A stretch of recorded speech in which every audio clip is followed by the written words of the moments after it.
السلام علیکم ورحمۃ اللہ وبرکاتہ۔ اعوذ باللہ من الشیطان الرجیم، بسم اللہ الرحمن الرحیم۔ تبت یدا ابی لہب وتب ما اغنى عنه ماله وما كسب سيصلى نارا ذات لهب وامرأته حمالة الحطب في جيدها حبل من مسد صدق اللہ العظیم۔ سورۃ اللہب تلاوت سماعت فرمائی آپ حضرات نے۔ سب سے پہلے اس کا لفظی ترجمہ دیکھتے ہیں۔ تبت یدا ابی لہب، ابو لہب کے دونوں ہاتھ ہلاک ہو گئے۔ تبت ہلاک ہو گئے، یدا دونوں ہاتھ، ابی لہب ابو لہب کے، وتب اور وہ خود بھی ہلاک ہو، ما اغنا عنہ نہیں کام آئے گا اس کے، مالہ اس کا مال، وما کسب اور جو اس نے کمایا، سیصلی نارن ان قریب داخل ہوگا آگ میں، ذات لہب جو شعلے مارنے والی ہے، وامرأتہ اور اس کی بیوی بھی، حمالۃ الحطب جو لکڑیاں اٹھانے والی ہے، فی جیدہا اس کی گردن میں، حبل رسی ہے، من مسد مونج کی۔ اس سورت کا نام سورۃ اللہب ہے، جو کہ اس سورت کی پہلی ہی آیات کریمہ میں موجود ہے اور وہاں سے لیا گیا ہے۔ یہ سورت مکیہ ہے اور مکہ مکرمہ میں نازل ہوئی۔ ترتیب توقیفی کے اعتبار سے اس سورت کا نمبر 111 ہے۔ 111 نمبر پر اس سورت کو قرآن مجید کی ترتیب توقیفی میں رکھا گیا ہے، جبکہ نزول کے اعتبار سے اللہ تعالیٰ نے جو صورتیں نازل کی ان میں 6 نمبر پہ یہ سورت نازل ہوئی۔ اس سورت کا 1 رکوع اور 5 آیات ہیں۔ شان نزول اس سورت کا کچھ یوں ہے کہ یہ سورت کیوں نازل ہوئی، اس کی وجہ اللہ تعالیٰ جو بیان کرتے ہیں یا تفسیروں میں جو علماء نے بیان کی ہے اللہ تعالیٰ کی اس سورت سے، اس کا پس منظر جو تھا، واقعہ کچھ اس طرح پیش آیا کہ سراقہ بن مالک جو قبیلہ بنو کنانہ کا سردار تھا، قبیلہ بنو کنانہ عرب کے بڑے قبائل میں سے تھا، دوسرے قبائل کے ساتھ بھی اس کا گہرا تعلق اور اچھے تعلقات بھی تھے۔ تو سراقہ بن مالک اس قبیلے کا بندہ تھا، خاصا بااثر آدمی تھا۔ مکہ والوں میں سے کسی کے ساتھ اس کا جھگڑا ہو گیا، جھگڑے کے بعد انہوں نے اس کو اپنا دشمن سمجھ لیا اور اس نے مکہ والوں کو اپنا دشمن سمجھ لیا۔ اس طرح عربوں کا مزاج تھا کہ جب تک وہ دشمن سے انتقام نہ لے لیتے ان کا دل ٹھنڈا نہیں ہوتا تھا۔ مکہ مکرمہ میں افواہ پھیل گئی کہ سراقہ بن مالک مکہ مکرمہ پر حملہ کرنے والا ہے۔ چنانچہ اس وقت مکہ مکرمہ کی آبادی بہت مختصر سی تھی، وہ لوگ خبر سن کر پریشان ہو گئے۔ انہی دنوں میں یہ آیت کریمہ نازل ہوئی، وَأَنذِرْ عَشِيرَتَكَ الْأَقْرَبِينَ، سورۃ الشعراء آیت نمبر 214 19ویں سپارے میں ہے، اور آپ ڈرائیں اپنے قریبی رشتہ داروں کو اللہ تعالیٰ کے عذاب سے۔ یہ آیت انہی دنوں میں نازل ہوئی۔ اس وقت بلڈنگیں بھی نہیں تھیں اور بہت زیادہ اونچی کوئی عمارتیں بھی نہیں تھیں، صفا پہاڑی بڑی دور سے صاف نظر آتی تھی۔ آپ صلی اللہ علیہ وسلم نے صفا پہاڑی پر چڑھ کر سفید چادر لہرائی۔ یہ سفید چادر لہرانا عرب کے ہاں خطرے کی علامت سمجھا جاتا تھا کہ پہاڑی پر سفید چادر لہرا رہا ہے کوئی تو یہ خطرہ ہے۔ چنانچہ کافی لوگ جمع ہو گئے جس طرح آج کل ملکی جنگ شروع ہونے لگے تو الارم بجنے لگ پڑتے ہیں، الرٹ کر دیا جاتا ہے. اس وقت وہ سفید جھنڈا یا سفید چادر الارم کی حیثیت رکھتے تھے، الرٹ کرنے کے لیے ہوتے تھے. لوگ اکٹھے ہو گئے، مرد آ گئے، عورتیں آ گئی، بچے آ گئے، بوڑھے آ گئے. انہوں نے جب دیکھا، انہوں نے یہ سمجھا کہ شاید سراقہ بن مالک نے حملہ کر دیا. بڑا مجمع جمع ہو گیا. نبی کریم صلی اللہ علیہ وسلم کے 9 چچا تھے اور آپ صلی اللہ علیہ وسلم کے والد حضرت عبداللہ تمام بھائیوں سے چھوٹے تھے. آج کل چچا تایا یہ اس طرح رشتہ ہے، مطلب آپ صلی اللہ علیہ وسلم کے 9 تایا تھے، آسان الفاظ میں یوں سمجھ لیں. تو عرب والے ہم ہی کہتے ہیں، تو ہم چچا کو کہتے ہیں، وہ چچا تایا ایک ہی بات سمجھے تھی. ابو کے بھائی تھے تو 9 تھے اور آپ صلی اللہ علیہ وسلم کے والد حضرت عبداللہ سب سے چھوٹے تھے. 9 چچوں میں سے 2 کو اللہ تعالیٰ نے ایمان کی توفیق دی. صرف ایک حضرت عباس رضی اللہ تعالیٰ عنہ اور دوسرے حضرت حمزہ رضی اللہ تعالیٰ عنہ. اور آپ صلی اللہ علیہ وسلم کی اس طرح 6 پھوپھیاں تھیں. ان میں صرف ایک پھوپھی حضرت صفیہ رضی اللہ تعالیٰ عنہ کو ایمان کی توفیق ملی. آپ صلی اللہ علیہ وسلم کے چچوں میں سے ایک کا نام عبد العزہ تھا، جس کی کنیت جو مشہور ابو لہب کے نام سے تھا، لہب کا باپ. صفا پہاڑی پر جب آپ صلی اللہ علیہ وسلم چڑھے اور آپ نے سفید پرچم لہرایا، جس وقت لوگ اکٹھے ہو گئے تو نبی کریم صلی اللہ علیہ وسلم نے فرمایا کہ اگر میں تمہیں یہ خبر دوں کہ جبل ابو قبیس کے پیچھے سے دشمن تم پر حملہ کرنا چاہتا ہے تو کیا تم میری بات مان لو گے؟ کہنے لگے ما جربنا علیک کذبا قط، ہم نے آج تک زندگی میں آپ کے منہ سے کبھی جھوٹ نہیں سنا، تو ضرور مان لیں گے. یہ نبوت کا 5واں سال تھا، یعنی کہ نبی کریم صلی اللہ علیہ وسلم کی عمر اس وقت تقریباً 45 سال تھی.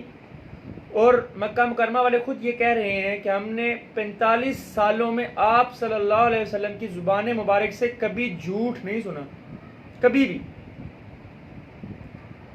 اور یہ لفظ بھی آتے ہیں کہ ما جربنا علیک الا صدقا، ہمارا تجربہ ہے کہ آپ سچ ہی بولتے ہیں، جھوٹ بولتے ہی نہیں ہیں.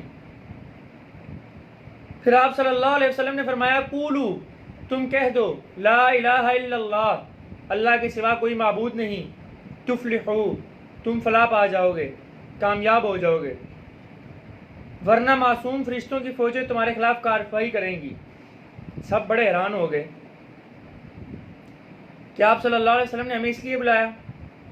ابو لہب آگے بڑھا جو آپ کا چچا تھا، دونوں ہاتھ آپ صلی اللہ علیہ وسلم کے منہ کے قریب کیے، جیسے عورتیں لڑتی ہیں تو ہاتھ بڑھاتی ہیں. تو اس نے ہاتھ آگے کر کے کہا تبن لک سائر الیام لہذا جماعتنا، ہلاک ہو جائے، ٹوٹ جائے ساری عمر، اس لیے ہمیں بلایا ہے. یعنی اس نے آپ صلی اللہ علیہ وسلم کو بد دعا دی کہ ہلاک ہو جائے تو کیا تم نے ہمیں اس لیے جمع کیا یہاں پہ.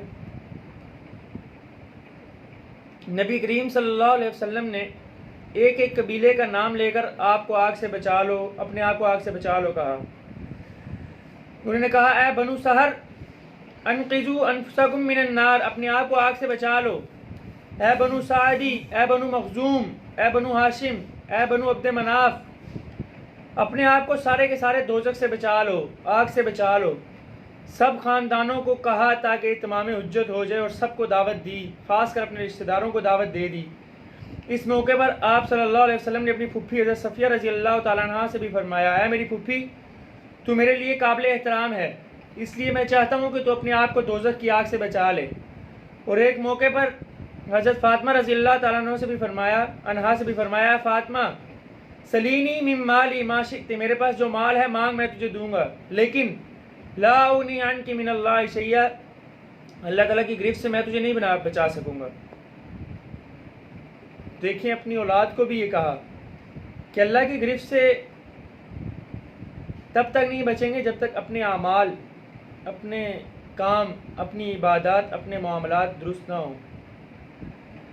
بیٹی ایسا نہ ہو کہ لوگ قیامت والے دن ایمان لے کر آئیں، عمل صالح لے کر آئیں، اخلاق حسنہ لے کر آئیں، اور تو صرف نسبت لے کر آئے کہ میں پیغمبر کی بیٹی ہوں. ایسا نہ ہو. کہنے کا مطلب یہ تھا کہ اپنی بیٹی کو سمجھا رہے تھے کہ آپ بھی اخلاق حسنہ لے کر آئیے گا، آپ بھی عمل صالح لے کر آئیے گا، جنت کی سردار آپ ہی ہیں. صرف نسبت کام نہیں آئے گی. جب تک اعمال نہیں ہوں گے۔ معذرت کے ساتھ لوگ سمجھتے ہیں کہ ہم سید زادے ہیں تو ہمیں نماز بھی معاف ہے۔ نماز تو جس کی نسبت سے سید زادے ہو اس کو بھی معاف نہیں تھی، تو تمہیں کہاں سے معاف ہو گئی؟ تم سمجھتے ہو ہم بہت بڑی ذات والے ہیں، کوئی راجپوت ہے، کوئی گجر ہے، کوئی چودھری ہے، کوئی فلاں ہے، کوئی فلاں ہے، تو ہمیں نمازیں بھی معاف ہیں، روزے بھی معاف ہیں، ہمیں عبادات بھی معاف ہیں۔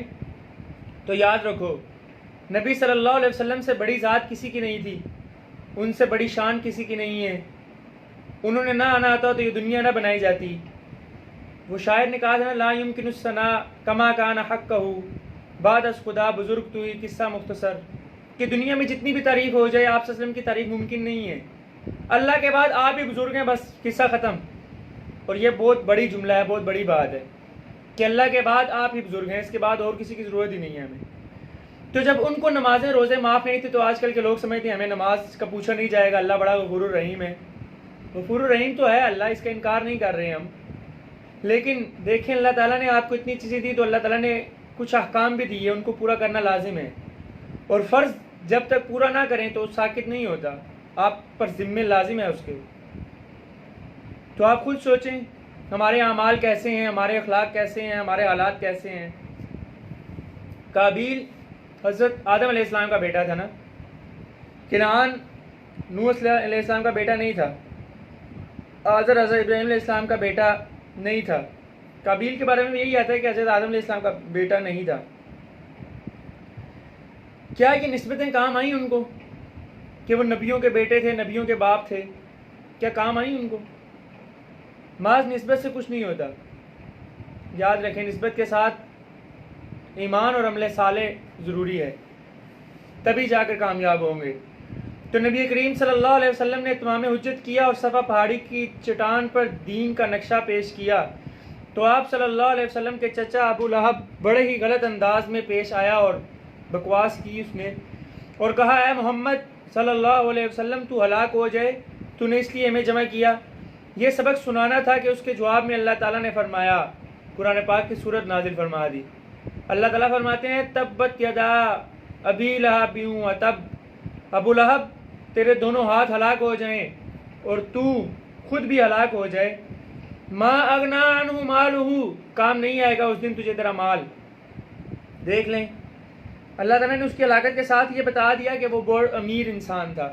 تو اس لیے آج بھی اگر کوئی امیر انسان کسی پر لان تان کرتا ہے یہ سوچ کر کہ میرے پاس بہت مال ہے، میں اپنا مال بعد میں صدقہ کر لوں گا تو کامیاب ہو جاؤں گا، بعد میں صدقے کر لیں، آپ خیرات کر لیں، اس کا ثواب آپ کو ضرور ملے گا۔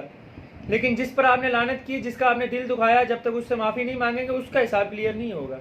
یہ تو آپ فتویٰ بھی لے سکتے ہیں کہ جس کا آپ نے دل دکھایا، جس کی دل آزاری کی، جس کے خلاف آپ نے کوئی غلط کام کیا، جب تک اس انسان سے معافی نہیں مانگ لیتے آپ کروڑوں روپیہ صدقہ کر لیں، وہ اس انسان والی معافی نہیں آئے گی۔ ہاں کروڑوں روپے صدقے کا ثواب آپ کو ضرور ملے گا، اور وہ صدقوں کا ثواب بہت بڑھ چڑھ کر ملے گا۔ جس انسان کے ساتھ آپ نے برا کیا اس انسان سے معافی مانگیں، اس انسان سے اپنی غلطی کا اقرار کریں، کیونکہ یہ حقوق العباد میں سے ہے، اور حقوق العباد بھی ایسے کہ اس بندے کے ساتھ اس کا حق ہے، اس لیے اس بندے سے معافی مانگیں گے تو اللہ تعالیٰ سے بھی معافی مانگنے کے حقدار ٹھہریں گے۔ اس لیے حقوق العباد کا بہت خیال رکھا کریں۔ اللہ نے یہ بات بتا دی واضح کہ وہ بہت امیر تھا ابو لہب، اس نے نبی کریم صلی اللہ علیہ وسلم کا حق مارا، ان کو تنگ کیا، ان کو یہ کہا کہ کیا اللہ معاف کرے، نعوذ باللہ معاذ اللہ کہ آپ ہلاک ہو جائیں۔ تو اللہ تعالیٰ نے قرآن کی آیتیں اتار دیں کہ تو ہلاک ہو جائے اور تیرے دونوں ہاتھ ٹوٹ جائیں، تو نے یہ دونوں ہاتھ میرے نبی کی طرف اشارہ کیے، تیرے دونوں ہاتھ ٹوٹ جائیں۔ قرآن کی آیتوں میں واضح الفاظ آ گئے، اور ساتھ ہی اللہ نے کہہ دیا کہ اس دن تیرا مال بھی تجھے کام نہیں آئے گا، وما کسب، اور جو اس نے کمایا اس کو بچا بھی نہیں سکے گا۔ یاد رکھو مال بچے گا نہیں، جب انسان جائے گا ہاتھ پاؤں سب کچھ خالی، کچھ بھی نہیں، کہاں گیا مال، ختم۔ ابو لہب کے تو بیٹے ہی بہت تھے، اس کے دو بیٹے عتبہ اور شیبہ، دونوں کا نکاح نبی کریم صلی اللہ علیہ وسلم کی دو صاحبزادیوں، دو شہزادیوں رقیہ اور ام کلثوم رضی اللہ تعالیٰ عنہما سے ہوا تھا۔ جس وقت آپ صلی اللہ علیہ وسلم کے بیٹیوں نے کلمہ ظاہر کیا کہ ہم نے کلمہ پڑھ لیا اور ہم مسلمان ہو گئیں، تو ساس جس کا نام عروہ تھا، اور عورا بھی بتاتے ہیں بڑی سخت مزاج عورت تھی، یعنی ابو لہب کی بیوی، یہ حضرت ابو سفیان کی رضی اللہ تعالیٰ عنہ کی سکی ہمشیرہ اور حضرت امیر معاویہ رضی اللہ تعالیٰ عنہ کی سکی پھوپھی تھی۔ قدرتی طور پر یہ خاندان کافی سخت تھا شروع سے ہی. خاندانی اثرات قوموں میں ہوتے ہیں. عربی کا ایک مقولہ بھی ہے الولد سر لابیہ، بیٹے میں باپ کے اثرات ہوتے ہیں. تو حضرت مجدد الفسانی رحمۃ اللہ علیہ حضرت عمر رضی اللہ تعالیٰ عنہ کی نسل میں سے تھے. شاہ ولی اللہ رحمۃ اللہ علیہ بھی حضرت عمر رضی اللہ تعالیٰ عنہ کی نسل میں سے تھے. ایک موقع پر کسی نے حضرت مجدد الفسانی رحمۃ اللہ علیہ کو خط لکھا. خط کا مضمون پڑھ کر آپ غصے میں آ گئے. مکتوبات میں لکھتے ہیں بے اختیار اور اگم فاروقیم در حرکت شد کہ میں نے تمہارا خط پڑھا تو میری فاروقی رگ بے اختیار پھڑک اٹھی.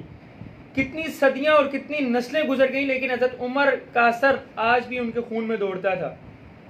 تو ابو لہب کی بیوی ام جمیل، ابو لہب کی بیوی جس کی کنیت ام جمیل تھی، جیسے ابو لہب کی کنیت ابو لہب ہے تو اس کی کنیت بھی ام جمیل تھی. بڑی سخت عورت تھی. پہلے اس نے حضرت رقیہ اور حضرت ام کلثوم رضی اللہ تعالیٰ عنہما کو روکا کہ وہ اسلام قبول نہ کریں. آپ صلی اللہ علیہ وسلم کی بیٹیوں کو، وہ دونوں اس کی بہویں تھیں، یعنی کہ اس عورت کے گھر جو اس کے دو بیٹے تھے ان کی بیویاں تھیں. مگر وہ تو نبی کریم صلی اللہ علیہ وسلم کی بیٹیاں تھیں، وہ کسی کے دباؤ میں تو نہیں آ سکتی تھیں.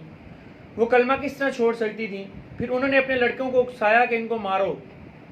دیکھیں ساس خود ظلم کروا رہی ہے تو اس کا کیا حال ہوگا؟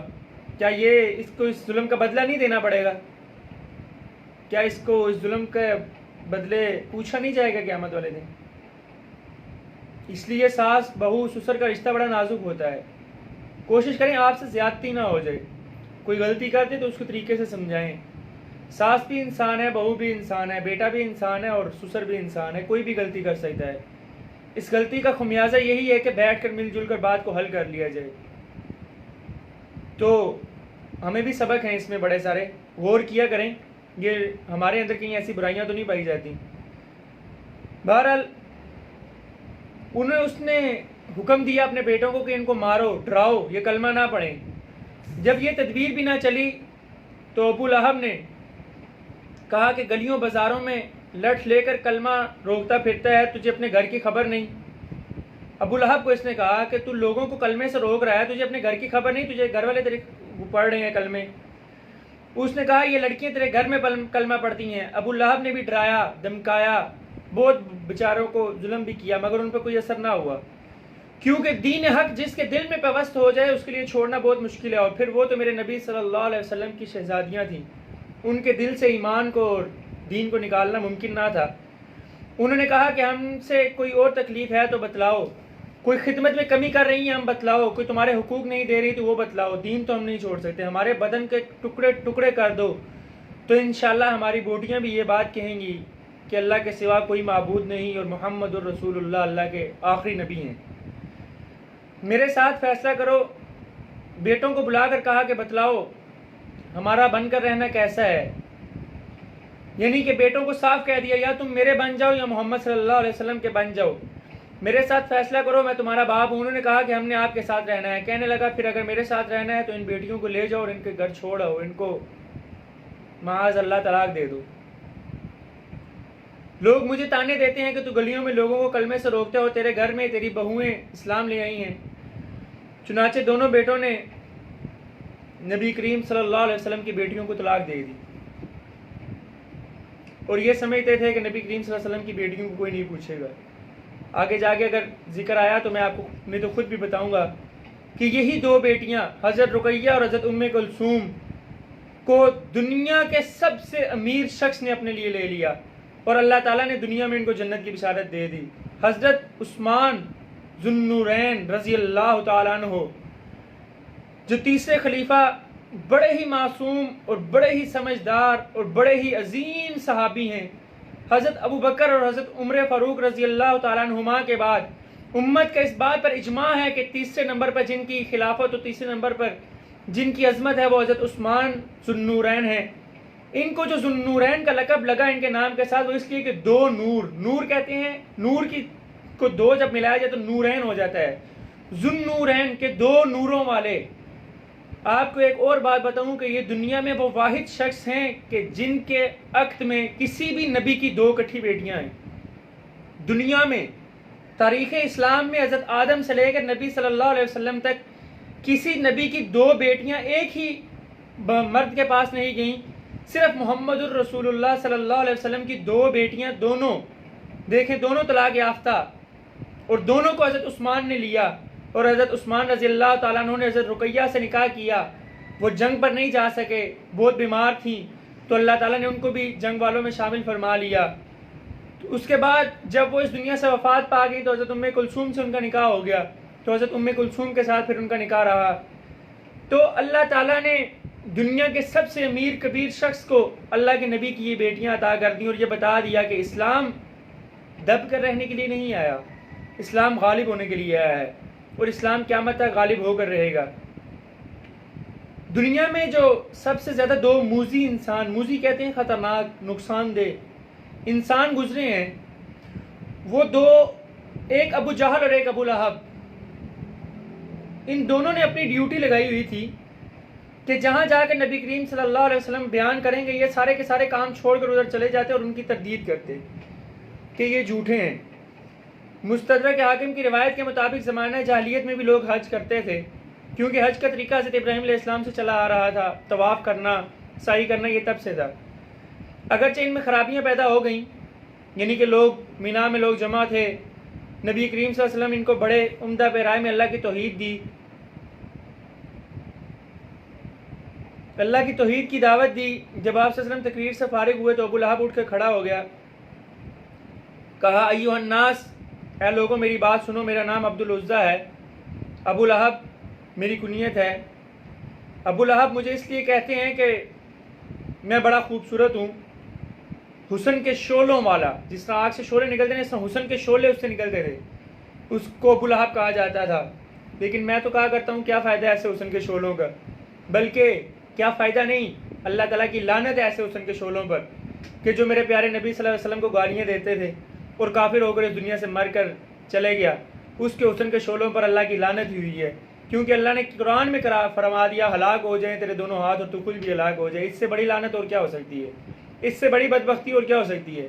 کیا کرنا ہے ایسی خوبصورتیوں کو اور ایسے حسن کے شعلوں کو جو دور سے چمکے مارتے نظر آئیں۔ بہرحال اس کا چہرہ بڑا خوبصورت تھا اور دور سے حسن کے اس کے شعلے مارتے نظر آتے تھے، اور لوگ باقی اس کے حسن کے دیوانے تھے۔ اپنے بیٹوں کے ساتھ کھڑا ہوتا تھا تو ان کا باپ نہیں ان کا بھائی لگتا تھا، بڑا اتنا خوبصورت تھا، اتنا کڑیل جوان اور اتنا طاقتور تھا۔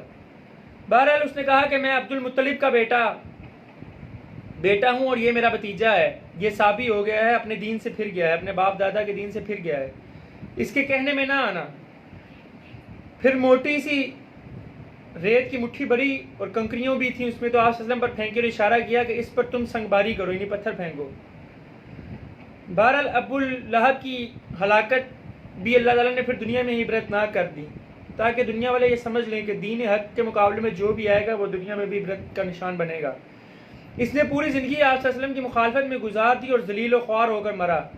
اسے طاعون کی بیماری لگی، جسے مکہ والے حدثہ کہتے تھے، جسم پر ایک دانہ نکلتا تھا۔ یہ متعدی بیماری ہوتی ہے کہ طاعون اگر ایک ملک میں پھیل جائے تو وہ دوسرے لوگوں کو بھی پھیلتا جاتا ہے، اور حدیث پاک میں آتا ہے کہ جہاں طاعون کی بیماری لگ جائے وہاں اس ملک سے نکلو بھی نہیں اور اس ملک میں جاؤ بھی نہیں۔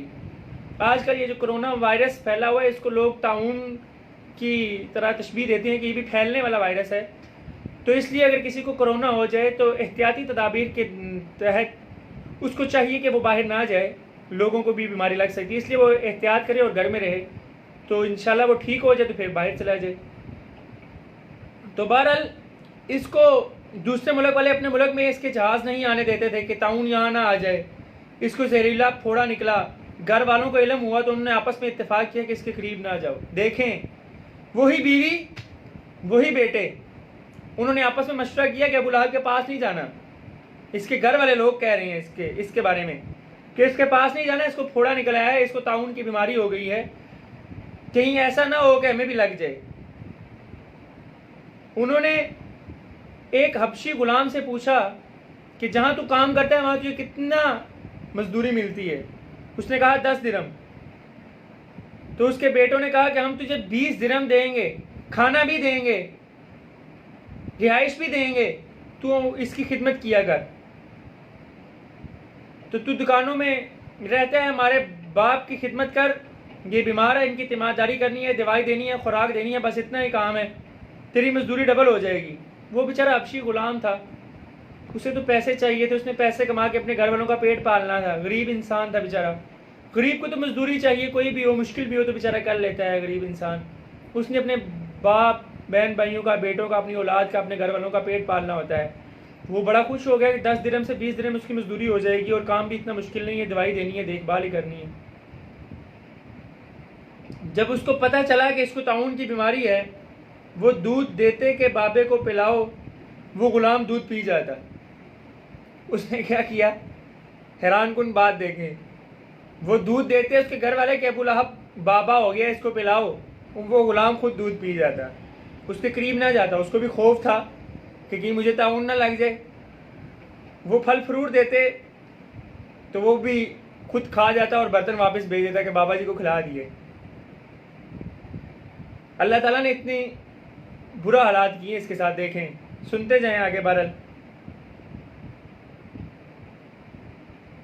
یہ صرف اور صرف اس لیے تھا کہ نبی کریم صلی اللہ علیہ وسلم سے بغاوت اور نبی کریم صلی اللہ علیہ وسلم کے خلاف، اور سکا ان کا چچا ہو کر، ان کے گھر والوں کا ہو کر، ان کے خاندان کا ہو کر ان کی مخالفت کر رہا ہے۔ بہرحال 2-3 دن گزرے تو آواز نہ آئی۔ غلام سے پوچھا کہ بابا جی کہاں ہیں؟ تو غلام نے کہا آرام فرما رہے ہیں، حالانکہ وہ مر چکا تھا طاعون سے۔ اتنی بری موت آئی کہ اس کو مرنے کے بعد اس کے قریب بھی کوئی نہیں جا رہا تھا، مر چکا تھا، اس کا منہ کھلے کا کھلا رہ گیا ابو لہب کا۔ 3 دن تک اس کی لاش کے قریب کوئی نہیں گیا۔ حبشی غلاموں کو دیکھیں، موت تو آئی نا، موت کے بعد کیا ہوا دنیا میں دیکھیں، اللہ نے عبرت بنا دیا۔ موت کے بعد اس کی لاش کو اس کے بیٹوں نے نہیں اٹھایا، اس کی بیوی نے نہیں اٹھایا، دیکھا تک نہیں۔ کیا کہا؟ ایک تو حبشی غلام خدمت میں مقرر تھا نا، کچھ اور حبشی غلاموں کو پیسے دے کر بلایا اور کہا کہ کرایہ لے لو، پیسے لے لو، ان کی لاش کو اٹھاؤ اور لکڑیوں کے ساتھ ڈھکیل کر۔ اللہ اکبر! اللہ تعالیٰ نے ایسی عبرت بنائی کہ ان کو حبشی غلاموں نے بھی اس کو ہاتھ نہیں لگایا، لمبی لمبی لکڑیاں لے کر آئے، لکڑیوں کے ساتھ اس کی لاش کو دھکیلا اور گھڑے میں پھینک دیا اور اس کے اوپر پتھر ڈال دیے۔ اس طرح اس کی موت آئی، اتنی بری موت کہ اللہ تعالیٰ نے دنیا میں عبرت بنا دی اور عبرت کا نشان بنا دیا۔ اس طرح اس کی موت آئی تو اللہ تعالیٰ فرماتے ہیں کہ موت تو تیری دنیا میں اتنی بری آ ہی گئی، تیرے دونوں ہاتھ ہلاک ہو گئے، تیرا مال کام نہیں آیا، تیری اولاد کام نہیں آئی۔ دیکھیں دنیا میں اللہ نے بتا دیا۔ آگے اللہ تعالیٰ فرماتے ہیں سیصلی نارا، ان قریب داخل ہوگا ایسی آگ میں، ذات لہب، جو شعلے مارنے والی ہے۔ اس سے پہلے میں آپ کو ایک بات اور بتا دوں، دیکھیں نبی کریم صلی اللہ علیہ وسلم کی ذات سے جس نے بغاوت کی وہ دنیا میں بھی عبرت کا نشان بنا، جس نے محبت کی ان کو اللہ نے دنیا میں کہہ دیا رضی اللہ تعالیٰ عنہ کہ اللہ تعالیٰ تم سے دنیا میں بھی راضی ہے اور آخرت میں بھی راضی ہے، جاؤ دنیا بھی تمہاری، آخرت بھی تمہاری۔ اس لیے اپنی دعا میں اس دعا کو بھی شامل کریں اور اپنے اعمال سے یہ بات ظاہر کریں کہ آپ کو نبی صلی اللہ علیہ وسلم سے محبت ہے۔ اللہ سے مانگیں کہ یا اللہ مجھے اپنے پیارے نبی سے محبت عطا فرما، اپنے پیارے نبی سے عشق کریں، محبت کریں، یہ آپ کے ایمان کی خوبی ہے۔ اور تب تک ایمان کامل نہیں ہو سکتا جب تک آپ کو نبی صلی اللہ علیہ وسلم کی ذات سے محبت نہ ہو، عشق نہ ہو۔ اور جب آپ ان سے محبت کریں گے تو دنیا بھی آپ کی ہے، آخرت بھی آپ کی ہے۔ میں نے بڑے قصہ لمبا ہے، میں قصہ نہیں سنوں گا، بس اشارتاً یہ بات بتا دیتا ہوں۔ میں نے اپنی آنکھوں سے بڑے بزرگوں کے پاس وزیر اعظم اور صدور کو اپنی آنکھوں سے آتے ہوئے دیکھا ہے۔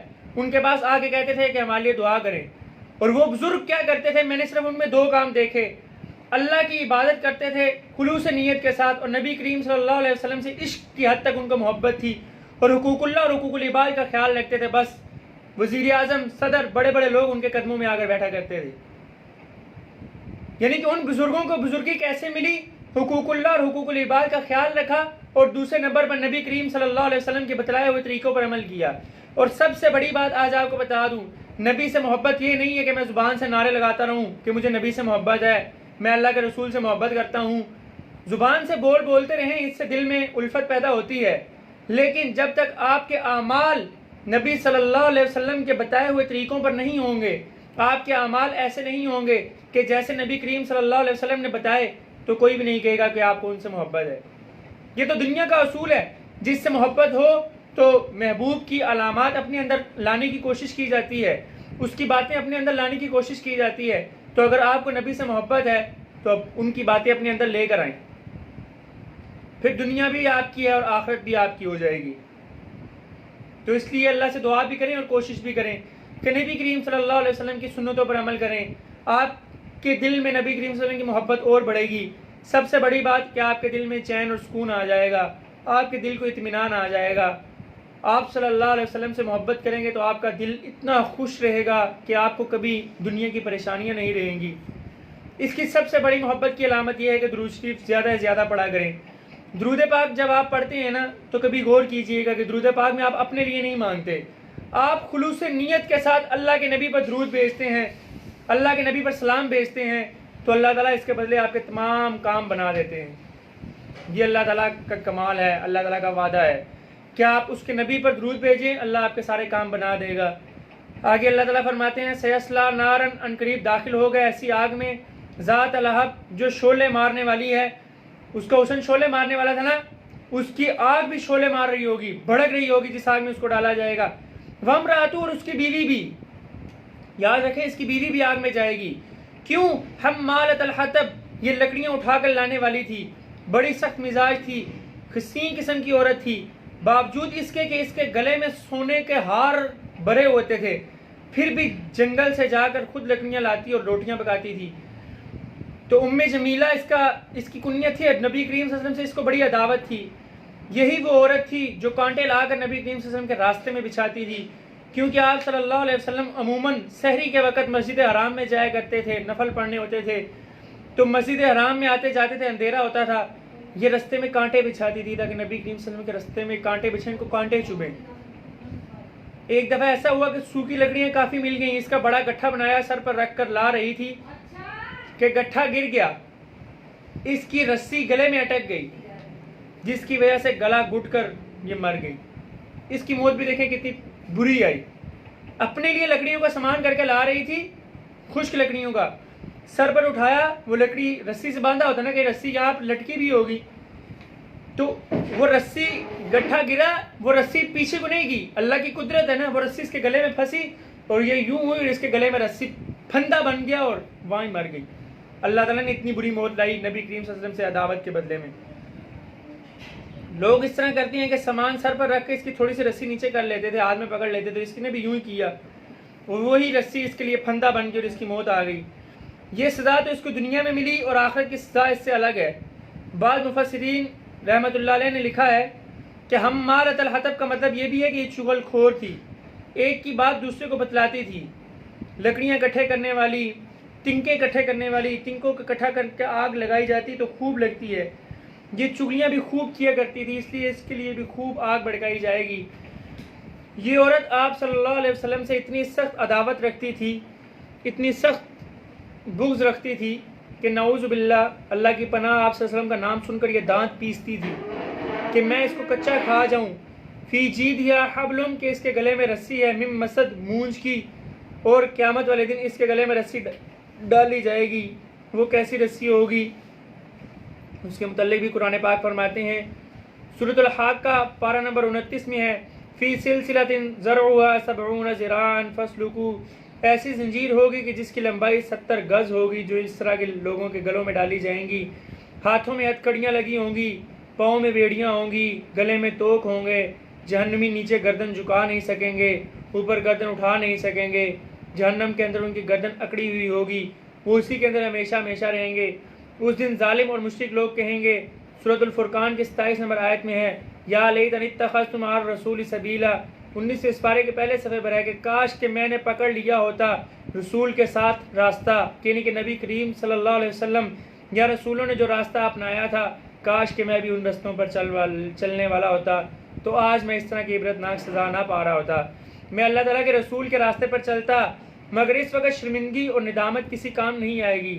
حدیث پاک میں آتا ہے، شر الندامت یوم القیامہ، قیامت کے دن کی پشیمانی بڑی بری پیشمانی ہے کہ اس دن کوئی علاج نہیں. دنیا میں آدمی اپنی غلطی کر کے پیشمان ہوتا ہے، اس کا کوئی نہ کوئی علاج نکل آتا ہے، کسی سے معافی مانگ لیتا ہے، کسی کا حقوق واپس کر دیتا ہے. قیامت والے دن کوئی علاج نہیں ہوگا.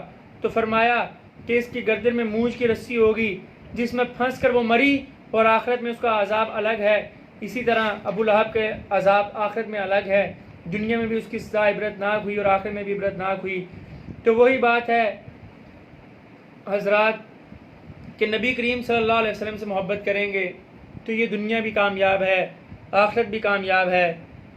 اس لیے کوشش بھی کریں، دعا بھی کریں، اور اللہ سے دعا یہی ہے کہ اللہ تعالیٰ ہمیں اپنے پیارے نبی صلی اللہ علیہ وسلم سے سچی محبت نصیب فرمائیں، ان کے رستے پر چلنے کی توفیق عطا فرمائیں، اور اللہ تعالیٰ ہم نے ایسی زندگی عطا فرمائیں کہ جس طرح اللہ تعالیٰ نے حکم دیا ہے کہ ایسی زندگی گزاریں۔ آج کے لیے اتنا ہی، انشاءاللہ آخری 2 دن میرے آپ کے ساتھ رہ گئے ہیں جو ہم نے 40 دن کورس کہا تھا، اس میں اللہ تعالیٰ نے ہماری مدد کی۔ اللہ تعالیٰ کا شکر ہے کہ 38واں دن آج اپنے اختتام کو پہنچ رہا ہے۔ کل انشاءاللہ سورۃ الاخلاص پڑھیں گے اور اس کے بعد آخری روز 2 صورتیں آخری دونوں پڑھ کر تو آپ حضرات سے اجازت چاہیں گے۔ زندگی رہی تو یہ درس قرآن کا سلسلہ وقتاً فوقتاً جاری رہے گا۔ دعاؤں میں آپ بھی یاد رکھیے اور اپنے لیے بھی اور میرے لیے بھی دعا بھی کریں کہ اللہ تعالیٰ ہمیں دین کی صحیح سمجھ عطا فرمائیں اور دین پر عمل کرنے والا بنا دیں، اور اپنے پیارے نبی صلی اللہ علیہ وسلم سے محبت اور عشق نصیب فرمائیں، اور قیامت والے دن آپ صلی اللہ علیہ وسلم سے حوض کوثر پینا نصیب فرما دیں، اور نبی کریم صلی اللہ علیہ وسلم کی معیت میں ہمیں جنت میں جگہ عطا فرمائیں۔ وآخر دعوانا ان الحمد للہ رب العالمین۔